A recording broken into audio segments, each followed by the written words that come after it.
नमस्कार, मैं हूं करमवीर और आप देख रहे हैं हमारा रोजाना का कार्यक्रम देश और दुनिया। हमारे साथ हैं वरिष्ठ पत्रकार अफरोज रिजवी सर। सर बहुत बहुत सर। नमस्कार सर किसी की चार लाइनें हैं जी। कि किसी की आंख में सूरज, किसी में रात ज्यादा है, कहीं जज्बात है ज्यादा, कहीं पर बात ज्यादा है, गणित सी जिंदगी है और मुश्किल प्रश्न है इसके, कभी है ज्ञात ज्यादा तो कभी अज्ञात ज्यादा है। वाह वाह वाह वाह। अब सर जो अहमदाबाद में एयर इंडिया का बोइंग विमान क्रैश हुआ था, जी उसकी प्रारंभिक जांच रिपोर्ट आई है। जी। उसमें मोटा मोटी यही है कि उसके दोनों इंजन फेल हो गए थे, उसमें ऑयल नहीं पहुंच रहा था। और उन दोनों पायलटों की बातचीत का भी जिक्र है इसमें कि एक पायलट दूसरे से कह रहा है क्या तुमने स्विच बंद किया है, दूसरा कहता है नहीं मैंने नहीं बंद किया है। अब सर ये एक चीज नहीं समझ में आ रही इसमें, क्योंकि स्विच तो बंद तो स्विच तभी होगा मैनुअल होता है जब कोई बंद करेगा, बिना छेड़छाड़ के वो बंद होगा नहीं। और बताया ये भी जा रहा है कि एक ऊंचाई तो उसने ले ली थी, लेकिन इतनी ऊंचाई पे नहीं था कि वो ऑटोमेटिक तरीके से काम कर सके। क्या कहेंगे सर? अब देखिए इसमें ये बड़ा फ्यूल संदेह। कट ऑफ स्विच हाँ, कहते हैं उसको सर। ये जो बड़ा मामला जो है हम्म। बड़ा मिस्टीरियस है, बड़ा जी। संदेहास्पद लग रहा है हम्म। कि एक तो ये कि पहले आपको याद होगा कि जब ये प्लेन क्रैश किया था तो चर्चा में मैंने आपसे पहले ही दिन ये बात कही थी हम्म। कि जब फ्यूल नहीं मिलता है हम्म। और जैसे किसी भी इंजन के कार्बोरेटर में, जैसे हमने स्कूटर की मिसाल दी थी, स्कूटर जी और हाँ, कार आपने की, स्कूटर का दिया कि था। अगर ऑयल उसका फंस रहा है कहीं, लेकिन जितना इंजन में चला जाए हम्म। वो उतने पर तो स्टार्ट हो जाएगी, हम्म। गाड़ी चलेगी कुछ दूर तक जितना पेट्रोल उसमें है हम्म। इंजन हम्म। के अंदर हम्म। पहुंच चुका होता है। बाकी उसका फ्लो जो रहता है जब वो टंकी से मिलता रहता है तो चलती रहती है। जी।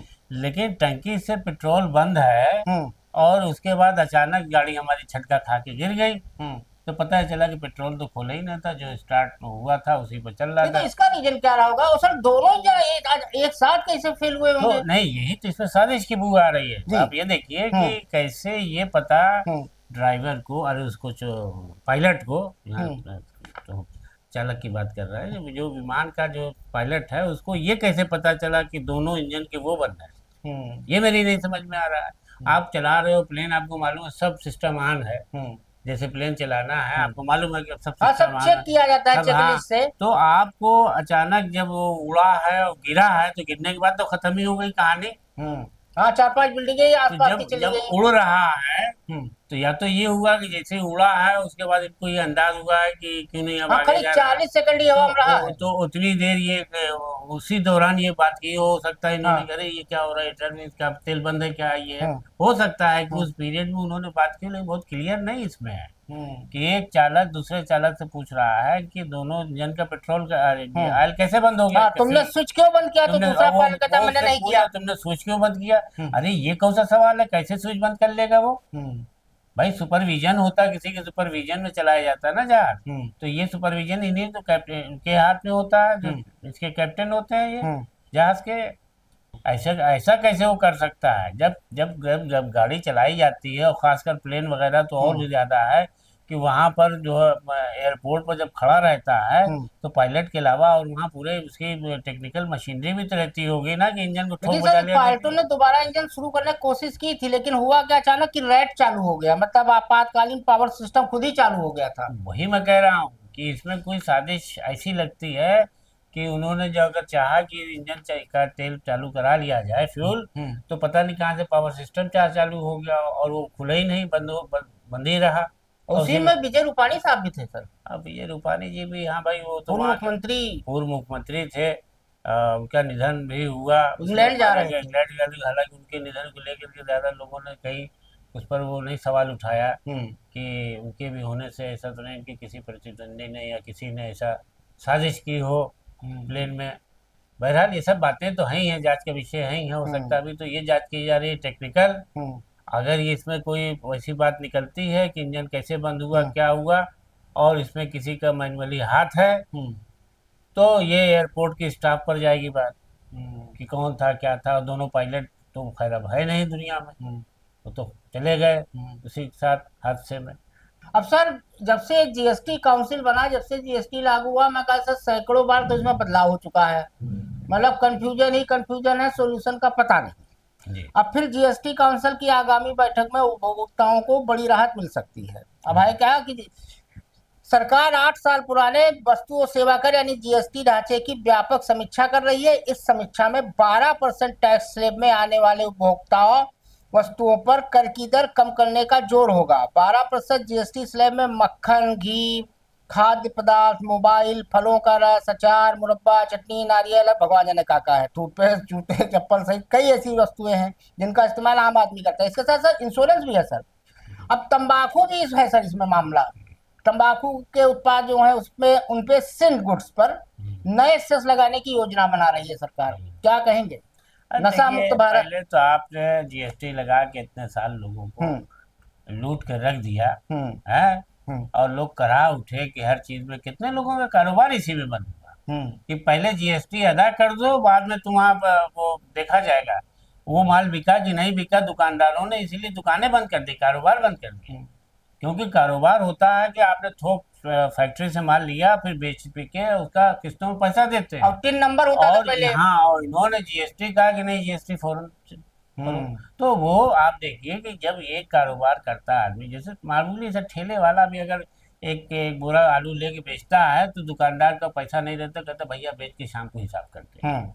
और यहाँ जीएसटी फौरन चाहिए थी, और जितने भी काम उसमें काम कर रहे थे छोटे छोटे वर्कर, उनको बेरोजगार हो गए। अब सर टाइम्स ऑफ इंडिया की एक रिपोर्ट है कि केंद्र सरकार टर्म इंश्योरेंस प्लान पर वर्तमान 18% जीएसटी को पूरी तरह खत्म भी करना चाहती है।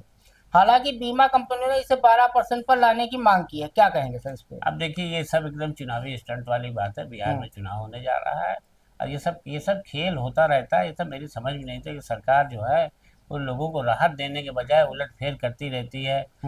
अच्छा ये करोगे तो कह रहे हो कि हम व्यावसायिक उसमें बढ़ा देंगे, तो इधर से दबा के जब हम व्यावसायिक वाले मतलब कान इधर से पकड़ो या घुमा के तो पकड़ो। जब हम उसमें जाएंगे कुछ चीज खरीदने तो हमको हैवी टैक्स देना पड़ेगा।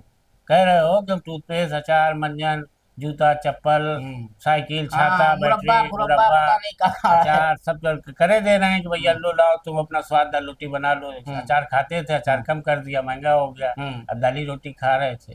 अरे ये तो कहिए कि नमक पर ये नहीं कर रहे, नहीं तो नमक भी खाना हो आदमी का बंद हो। नमक पर भी तो जीएसटी है कि नहीं है? जीएसटी मैंने पता नहीं। नहीं है सर। अच्छा है तो जहर पे शायद नहीं है, एक ही चीज बची है जिस पर जीएसटी नहीं है, जहर। तो ये कफन तक पर जीएसटी है। ये कोई राहत की जैसी बात नहीं है। देखिए राहत होती है, आप बताइए कि आज देश में महंगाई की क्या कहां से कहां पहुंच गई है कि आदमी सस्ती चीज भी होकर। अरे वो नारा था सर 2014 में, बहुत हुई महंगाई की मार, अब की बार मोदी सरकार। 900 रुपया पार है सिलेंडर। हाँ 900 पार सिलेंडर है। अब सर एक मजेदार आंकड़ा नहीं मिला हमें कि प्रधानमंत्री जी अपने जो है वो पिछले 7 साल 8 साल से प्रोग्राम करते हैं परीक्षा पे चर्चा। अब उनकी डिग्री का खुद का नहीं पता है, लेकिन वो देश भर के बच्चों को से परीक्षा पर चर्चा करते हैं, उनको मोटिवेशन देते हैं। उसके बाद भी कोटा में सुसाइड करते हैं बच्चे। कोटे में पूरे देश में होता है। और हमारे यहाँ योगी तो उनसे 4 कदम आगे निकले, 5000 स्कूलें बंद कर दिए, अर्चा न पर्चा न चर्चा न खर्चा, 5000 स्कूल सीधे पर्चा। तो अब सर प्रधानमंत्री की परीक्षा पे चर्चा पे 7 साल में जो लागत बढ़ी है 522% बढ़ा है। अब उसका आंकड़ा हमने निकाला। नहीं एक चीज मैं आपके बीच में रोक रहा हूँ, आप जब चर्चा करेंगे तो सुनने वालों को भी बड़ा आनंद आएगा उसमें, और समझ पाएंगे क्या है कि पहले तो जनता ये जान ले, ये जो छात्रों के लिए परीक्षा पर चर्चा करते थे तो फ्री नहीं था वो प्रोग्राम। जैसे हम लोग सोचते हैं कि भाई प्रधानमंत्री अपने कार्यालय से बैठ गए हैं और स्पीकर, जैसे हम लोग अपने घर में वीडियो बना लेते हैं, बहुत खर्चा नहीं आता है। इस पर बहुत बड़ा प्लान करके खर्चा आता था करोड़ों। वही हम बताने जा रहे थे। ये जो जनता को पता तो हो कि वो प्रोग्राम फ्री नहीं होता था, बल्कि उस पर करोड़ों रुपए गवर्नमेंट इन्वेस्ट करती थी कि प्रधानमंत्री जी छात्रों को बताएंगे कि कौन सा सवाल पहले करो, कौन सा सवाल बाद में करो, कैसे उसको हल करना है, कैसे पढ़ाई में आगे बढ़ा जा सकता है, यही सब चर्चा होती थी। तो इस पर एक बहुत बड़ा बजट था, वही बताने जा रहे हैं बजट में। तो सर इनकी परीक्षा पे चर्चा के चक्कर में कई छात्रवृत्ति योजनाएं बंद हो गई। बताइए। हमें याद है कि मैंने 5th और 8th में दिया था, पहले होती थी छात्रवृत्ति परीक्षा, एकीकृत छात्रवृत्ति परीक्षा भारत सरकार की होती थी। हमने डिस्ट्रिक्ट टॉप किया था उसमें क्या होता है कि इंटर तक आपको पढ़ाई का खर्चा, हॉस्टल, रहना, खाना सब भारत सरकार देती है। वो हमने किया था, हमने भी हॉस्टल पढ़ाई की है। वो छात्रवृत्ति योजना एक दिन मैं खोज रहा था अपने भांजे कराने के लिए, तो मिल भी नहीं की, वो पता चला वो बंद कर दी गई है। अब छात्रवृत्ति योजना बंद हो गई, लेकिन परीक्षा चर्चा हुई तो 2018 में जब शुरुआत हुई थी तब 3 करोड़ 67 लाख रुपया खर्चा हुआ था इसमें। सिर्फ एक चर्चा में? हाँ, एक चर्चा में बताइए। 2018 में। छात्र समझ रहे हैं फ्री में है, माँ बाप बड़ा खुश हैं कि प्रधानमंत्री हमारे बच्चों को अब सलाह दे रहे हैं। 2025 में ये 5 गुना बढ़ गया और हो गया 18 करोड़ 82 लाख रुपया। 25 में जो खर्चा चर्चा हुआ। अब इसमें और मजेदार बात है, इस कार्यक्रम में कई जगहों पर प्रधानमंत्री का प्रचार नजर आता है। केवल 2023-24 में 1111 सेल्फी पॉइंट्स पर 2 करोड़ 49 लाख रुपए जीएसटी, अलग जीएसटी नहीं जुड़ा इसमें, खर्च कर दिया गया। अब आपको हम बताते हैं साल वाइज कहाँ कितना खर्चा हुआ है माननीय के पर चर्चा पर्चा और खर्चा पे। अरे इसको इवेंट बना दिया गया था भाई, ये इवेंट की तरह चलाने लगे थे प्रोग्राम। हाँ, वो इवेंट ये लगे कि साहब ये बच्चों के लिए एक बहुत अच्छा प्रधानमंत्री जी चर्चा करते हैं। कोटा में हर साल सुसाइड कर रहे हैं, सुसाइड कर रहे हैं। आपको किसी को अगर मालूम हो जाए कि साहब करोड़ों रुपए जनता के जा रहे हैं इसमें टैक्स के, तो हाथ जोड़ ले माँ बाप की, नहीं आप चर्चा न करिए। हाँ भैया, चर्चा न करो, ऐसी चर्चा न करिए कि हमारे स्कूल की छात्रवृत्ति बंद हो जाए, स्कूल बंद हो जाए, अब आप चर्चा ही करते रहिए। अब इनकी चर्चा सुनिए। 2018 में 3 करोड़ 67 लाख रुपए, 2019 में फिर बढ़ा 4 करोड़ 93 लाख रुपया हुआ, 2020 में 5 करोड़ 69 लाख रुपया, 2021 में सीधे 6 करोड़ रुपया, 2022 में 8 करोड़ 61 लाख रुपया, 2023 में 10 करोड़ 4 लाख रुपया। भैया अकाउंट के खर्चा बढ़ता है, इसे सुरसक मुंह।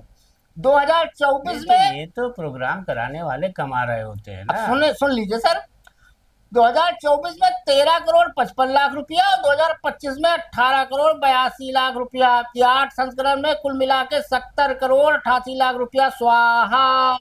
अब 2023-24 में 1111 सेल्फी था। इसके अलावा निर्माण पर 2 करोड़ 49 लाख रुपया जीएसटी छोड़कर खर्चा हुआ। इनमें 2D और 3D दोनों तरह के सेल्फी पॉइंट शामिल थे।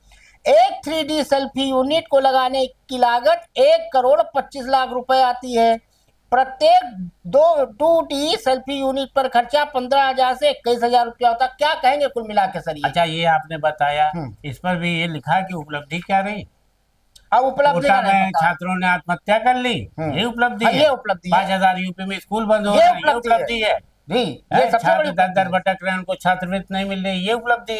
भाई कोई प्रोग्राम होता है, अगर करोड़ों खर्च होता है, एडमिशन नहीं होता है, चाहिए। एडमिशन नहीं हो रहा है, रोजगार नहीं है। तो ये प्रधानमंत्री जी की गलती नहीं है, ये उन लोगों की गलती है डिपार्टमेंट की, कि जो इस कार्यक्रम को करा रहे थे, इतना पैसा खर्च हो रहा था। प्रधानमंत्री जी क्या जाने कि इतना पैसा हम पर खर्च कराया जा रहा है। अगर उनको पता होता तो शायद वही मना कर देते कि नहीं भाई ऐसा ना करो, इतना पैसा। और उनको ये भी क्या मालूम कि छात्रवृत्ति रोकी जा रही है। हमको आज जिंदगी में पहली बार पता चला, वहाँ का बजट यहाँ ट्रांसफर हो रहा है। एक चीज नई बात पता चली जिंदगी स्कॉलरशिप बंद करे दे रहे हैं कि साहब पैसा नहीं है, पैसा नहीं है, और उसके लिए पैसा था। एक नई बात पता चली, हम मर जाते हैं, हमको हमारे लड़के बच्चों को पता चलती। परीक्षा पर चर्चा के लिए मोदी जी ने बाकायदा अंग्रेजी में किताब लिखी है, एग्जाम वॉरियर्स के नाम से। अच्छा। और इसको खरीदने में, मतलब बनाने में, लिखने पढ़ने में खर्चा हुआ 3,97,500 रुपया की ये किताब छपी। अब सर सुनिए, ये खर्चा किसने अदा किया? अब ये भी भारत सरकार ने दिया, उनका मोदी जी का अपने घर से देंगे कि पहला मोदी देंगे उनके भाई। अब जो 2025 में भारत मंडपम में परीक्षा पे चर्चा का 8वां संस्करण था, उसमें event management, media production, ground activation, live streaming, भोजन आदि पर 14,21,99,125 रुपए स्वाहा। वही विज्ञापन, ई टेंडरिंग, टैक्सी सेवा, छात्रों के लिए आवास, बसें, किताबों की खरीद और यात्रा आदि पर 97,65,370 रुपया महास्वाहा। इतना ये भी हुआ है सर। ये एक काम बता रहे हैं, क्या कहेंगे सर? अब देखिए, इसमें मैं प्रधानमंत्री जी की कोई गलती नहीं मानता हूँ। ये आरटीआई से मिला है, कैसे डाल दे? अरे उनका अखबार में फोटो छप रहा है, टीवी वाले लाइव चला रहे हैं। ये किसी को डार्क में रख के आप उसको काम दे वो इसी के भूखे हैं, खाली उनको अपना चेहरा, उनकी खुशी के लिए। वो जैसे होता है वो ऐसे राजा है जो उनके लिए ढोल नगाड़ा बजाते रहो खुश नहीं, रहेंगे। प्रधानमंत्री जी ने बातें अच्छी की, परीक्षा पर चर्चा, वो क्या मालूम कि इतना पैसा बर्बाद हो रहा है और ये हो रहा और है। उसका रिजल्ट क्या है ये नहीं और कोई वही बता तो रहा मैं है। कह रहा हूँ, उपलब्धि भी बताए ना है ना, गवर्नमेंट। वो कोटा में लोग वो सुसाइड कर रहे वो हैं। मशीनरी बताए उपलब्धि कि इससे कितने लोगों को बहुत ज्यादा माइलेज मिला और बहुत ज्यादा मोटिवेट हुए। मोटिवेट हुए। हाँ ये लेकिन बात आपकी बहरहाल कि सही। प्रधानमंत्री जी ने एक अच्छा प्रयास किया। हम्म। अब डिपार्टमेंट ने उसे पैसा पानी की तरह फुकवा दिया, अब वो वो अलग बात है। बहती गंगा में हाथ पैर हर आदमी धोता है बस तो धो ठीक है, लिया, हाँ। कुछ लोगों ने नहा लिया होगा उसमें, बस इतने फर्क है, कुछ ने अब हाथ वो धोया अलग होगा। बात है कि प्रधानमंत्री जी ने उस पर नहीं पूछा हो कि भाई ये कैसे चल रहा नहीं है, वो ये कैसे सब नहीं नहीं। पूछते, उनके पास इतना टाइम नहीं है, तब विदेश घूमना है, सम्मान लेना है कि फालतू काम करें, ऊंचे पूछे, ये सब में सब लफड़म नहीं पड़ते हमारे मोदी नहीं, जी। उनको तो ये लगा था ना कि हम जो एक बच्चों को भी अपने से जोड़ देखिए रहे हैं, बच्चों को बता रहे हैं कैसे पढ़ो, वो नॉन कैसे बायोलॉजिकल लिखो। है। हमने कैसे पढ़ा था और देखो अब ऐसे अच्छा वो पढ़ना पढ़ाई चाहिए। भी किए थे। अच्छा जो वो पढ़ा नॉन होगा, बायोलॉजिकल आदमी कहाँ जो पढ़ेगा। पढ़ा होगा वही तो बताएगा कि पढ़ाई में हाँ कैसे आगे बढ़ा जाता है। भाई हाँ। आप शायर हैं तभी तो हम कोई शेर लिखेंगे, कोई कविता हम्म लिखेंगे, तभी ना आप उसमें संशोधन करेंगे। अब तो सर चुनाव से पहले जिस तरह बिहार में वोटर लिस्ट का वेरिफिकेशन किया जा रहा है, ठीक उसी तरह का सत्यापन देश भर में करने की तैयारी चल रही है। अब सर हमारे पूर्व राष्ट्रपति हैं रामनाथ कोविंद जी, उनकी अध्यक्षता में एक बनाया गई थी कमेटी जिसने वन नेशन वन इलेक्शन वाला फॉर्मूला निकाला था। वो संसदीय कमेटी अब उसको जो है उसकी सिफारिश कर रही है, उस सदन में पेश किया जाएगा, उस पर चर्चा होगी। जी। लेकिन हमारे दो तीन पूर्व सीजीआई हैं, जैसे डीवाई चंद्रचूड़ साहब हैं, खेहर साहब हैं, हाँ। रंजन गोगोई साहब हैं। अब उन्होंने ऑब्जेक्शन उठाया है कि वन नेशन वन इलेक्शन के प्रावधानों पर उन्होंने सवाल उठाया है। उन्होंने कहा अगर चुनाव आयोग को बहुत ज्यादा प्रस्तावित संविधान संशोधन विधेयक में कुछ प्रावधानों पर सवाल उठाया जिनमें निर्वाचन आयोग को दी गई शक्तियां भी शामिल है।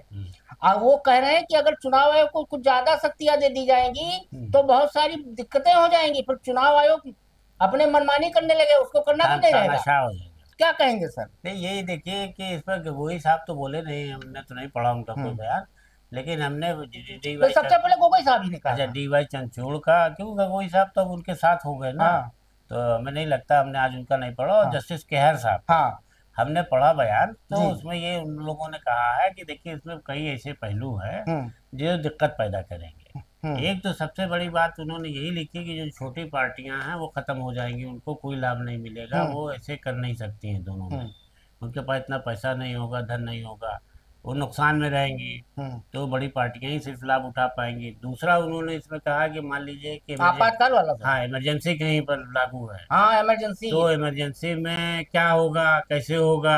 और हाँ तीसरा उन्होंने ये कहा था कि किसी विधानसभा का कार्यकाल मान लीजिए बहुत कम बचा है हाँ और वहाँ चुनाव होना है, हाँ तब क्या कौन सी स्थिति होगी। तो इन सारे बिंदुओं को उन्होंने कहा पहले चर्चा की जाए हाँ और समझ लिया जाए इसको। हाँ। और उसमें इन्होंने कहा कि आयोग को ऐसे अधिकार भी ना दे दिए जाए हम्म, जिसमें कि दिक्कत बढ़े। हम्म। तो उन्होंने विपक्ष की इस बात से तो विपक्ष की इनकार किया कि ये जो है संभव नहीं है। उन्होंने कहा संभव है लेकिन ये दुश्वारियां भी हैं, इसलिए इस पर इनकी सरकार में जितना सर प्रस्ताव बनता है उसमें सब में झोल रहता है, चाहे वो बिहार वाला देख लीजिए, चाहे जीएसटी देख लीजिए, चाहे नोटबंदी देख लीजिए, 2000 का नोट फिर मेरी पैदा तो हो गया। समझ में नहीं आता। इनका सलाहकार कौन 2013 है। में आप लोग नारा लगा रहे थे हाँ कि बड़ी खराब, बड़ी गंदी, बड़ी भ्रष्ट, बड़ी हाँ देश को तबाह करने वाली सरकार है कांग्रेस, हाँ। इसको खत्म करिए, कांग्रेस मुक्त भारत बनाइए, हम आएंगे सब ठीक कर देंगे। अब आप आए हैं तो यही सब ठीक हो रहा है। तो विपक्ष इस पर वो नहीं उठाएगा कि अब आप वोटर लिस्ट अपने हिसाब से बनाएंगे कि जो वोटर आपके हैं उनके सबके नाम रहेंगे। अब क्या सस्पेक्टेड बना करके आप लेकिन एक मजेदार बात है सर, बिहार में जो हमने 3-4 रिपोर्ट देखी, जो जितने बेचारे वो इसमें फंसे हैं वोटर लिस्ट वाले, वो सब हिंदू हैं।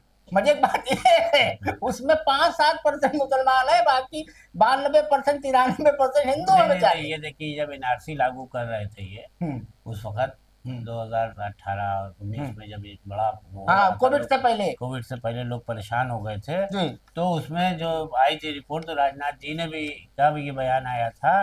उस वक्त शायद वही होम मिनिस्टर थे। हाँ वही थे, हाँ वो थे। हाँ। तो उसमें बहुत ज्यादा हिंदुओं का आ गया था वो। तो उसमें मुसलमान नहीं थे, तो उन्होंने कहा था नहीं नहीं, जिनकी नागरिकता नहीं प्रूव हो पा रही है उनको जो है यहाँ पर नागरिकता दी जाएगी। तो अमित शाह जब आए तो उन्होंने भी कहा कि जो हिंदू है उसको तो हम भारत का निवासी बना लेंगे, नहीं है तो भी बनाएंगे, उसको नागरिकता देंगे। हाँ ये था। लेकिन अगर मुसलमान है तो उसको मार के भगाएंगे यहाँ से, उसको यहाँ नहीं तो 5 देश थे कि अगर वहां से आए हैं तो उनको माना जाएगा, हिंदुओं को। हिंदू बौद्ध उसमें थे, सिख थे, हाँ, जैन थे, मुसलमान को छोड़ के सब हाँ थे। अल्पसंख्यक में सब थे, मुस्लिम नहीं था खाली। अब सर ट्रम्प साहब ने एक कांड कर दिया। हम्म, पहले अमेरिका जाने के लिए वीजा 16,000 में मिल जाता था। हम्म, अब ट्रम्प साहब ने एक कांड किया, अब भैया अमेरिका अगर घूमने जाना है, एफिल टावर पेरिस में देखना है, वही है पेरिस सर, तो ट्रम्प साहब ने बता दिया 37,000 रुपये व्यवस्था रखो, तब वीजा मिलेगा अमेरिका का। अमेरिका जाने वालों का वीजा अब हो गया दुगना। क्या कहेंगे सर? नहीं देखिए, ये ट्रम्प जो है ये बिल्कुल। 2026 से लागू होगा। हाँ, वन बिग ब्यूटीफुल बिल। हाँ, ट्रम्प जो है, हमने कल भी आपसे चर्चा में कहा था हम्म कि ट्रम्प जो है इस वक्त बौखलाए हुए हैं। हम्म और वो ईरान से में गच्चा खा गए हम्म चुके हैं, हम्म पाकिस्तान भारत की जंग में गच्चा खा चुके हैं। हम्म और नंगे हुए कि मैंने मैंने सुलह कराई दोनों में, और बाद में पता चला कि नहीं, इनका कोई रोल नहीं था उसमें। हम्म। बातचीत वाह। करो। मतलब 40,000 रुपया तक का रखो तो हाँ, वीजा मिलेगा। कौन जाएगा? नहीं जाएगा, जो जिसके पास होगा भाई। देखिए, जब बच्चों को पढ़ाए जाने के लिए सस्ता उस पर वीज़ा मिलता था, फ्री मिलता था, जी। और स्कॉलरशिप भी मिलती थी, वो सब आप खत्म कर दे रहे हैं। हम्म। तो आप बताइए कि भारत से जो लोग अमेरिका जाते थे पढ़ाई के लिए, और वहाँ अच्छे नागरिक या इलाज कराने इलाज जाते कराने थे, जाते थे, तो ये सब की दिक्कतें तो अब बड़े लोग जा पाएंगे और लोग नहीं बड़े जा लोग जा पाएंगे। पाएंगे। हो सकता है बीच में। नहीं, ट्रम्प का कोई भरोसा नहीं है, सुबह जो कहा वो शाम को बदल थाली का देंगे। बैगन है वो। थाली की बेचत, तब क्या कहेंगे क्या नहीं कहेंगे उनकी। देखिए, हर बात पे ये हुआ। 15 दिन की छुट्टी पे चले गए थे, कहा था हम अभी तक ईरान के मामले में बताएंगे, और हम्म। गए वहाँ। दूसरे दिन गोला बारूद गिरा है। तो आज के लिए इतना ही, धन्यवाद।